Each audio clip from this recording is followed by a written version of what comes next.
Okay, so here's the answer to, if you watch my Instagram story on Monday, yeah, I did a 5K run, which was 30 minutes, and then I did a 30-minute cool down stretch. So, all right, I've got the stats here. So, on the 5K run, I burnt 318 calories, and my fat burn percentage was 11%. So, that gave me when you worked it out, 4 grams of fat were burnt from that run. And then when I did my stretch after, which was basically static, that was 30 minutes in total. I left the heart rate monitor on and I burnt 130 calories, and 46% of that was fat. So obviously that's easy to work out. So if I burnt 136 calories and 46% was fat, you just times 130 by 0.146. So it's half of that divided by 2. Then you divide it by 9. So that's how you work out the calories and then convert it into grams of fat. So to answer that question then, so we know what we're talking about. Yeah, so when I did the run, my heart rate was a little bit higher. So it went out of the fat burning zones. So when I did the run, my body basically decided there was carbohydrates in my muscles, which is stored as glycogen. We should know that now. So when I did the run, the human body's so smart, it knew the intensity and the force production was a bit higher than fat burn. So it decided to burn the carbs with oxygen instead of the fat with oxygen. When you burn fat with oxygen, you get a lower rate of energy production and force production.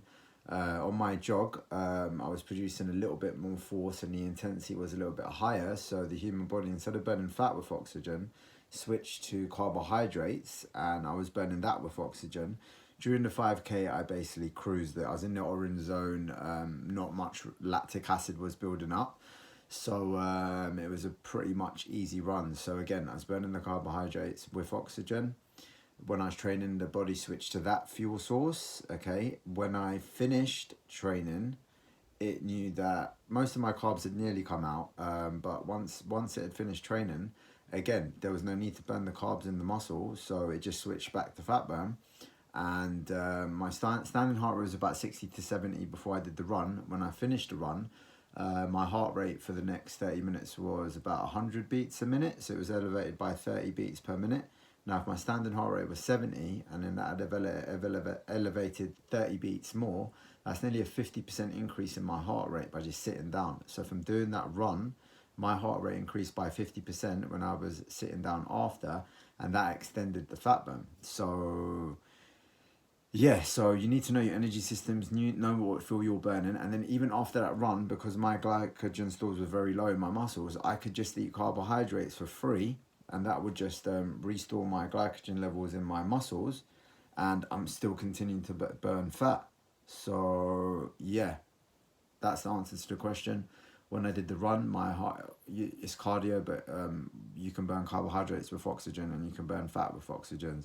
Because the run was a little bit higher, I was burning off carbs that were in my muscle, so I wasn't burning that much fat. But again, when you do high intensity, that wasn't that high intensity. So if you do higher intensity workouts, you drain the carbs even quicker, and then you get an afterburn of fat. So all these afterburns are what you really want to add up to the fat burn. When you're sitting down, when you're walking, all these afterburns, you're burning fat. So that's when you don't need to take in that much fat, because you're burning fat, and you can have carbs because your glycogen stores are empty.